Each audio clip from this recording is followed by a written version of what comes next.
In today's video, I'm going to teach you how to use indicators on Pocket Option.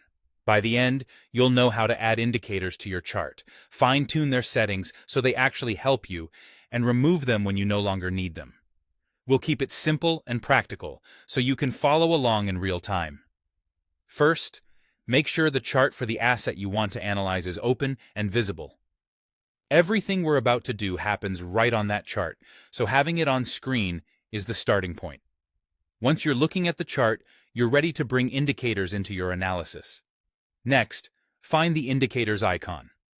On Pocket Option, it's usually at the top of the interface or right near the chart area. It may look like a small graph symbol, or be labeled Indicators. Click it to open the full list. You'll see a variety of tools organized by what they measure, things like trend, momentum, volatility, and volume. Take a moment to scroll and read the brief labels so you choose something that fits your style. When you spot the indicator you want to try, click its name. The indicator will appear on your chart immediately. Some indicators, like moving averages or Bollinger Bands, will overlay directly on the price candles. Others, such as RSI or MACD, will open in a separate panel below the chart. That's normal. Overlay indicators help you read price direction and support or resistance, while panel indicators focus on momentum or potential overbought and oversold conditions. If you'd like to fine-tune what you see, look for the pencil or settings icon next to the indicator's name in the indicator panel. Click it to open the settings. Here you can adjust things like the period or length, which controls how sensitive the indicator is, as well as color, line thickness, and sometimes the calculation type.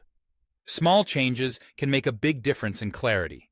If you're unsure where to start, use the default values first, then adjust gradually until the indicator aligns with how you read the chart. If the chart starts to feel crowded or an indicator isn't helping, remove it by clicking the trash or remove icon next to its name in the indicator panel. Keeping your chart clean makes it easier to focus on what truly matters. You can always add the same indicator back later or try a different one. And remember, you can repeat the same process to add multiple indicators, but avoid overwhelming the chart. Clarity beats complexity. That's it. Open your chart, click Indicators, choose one, adjust its settings, and remove it when you're done. Practice a bit and you'll quickly find a setup that suits you.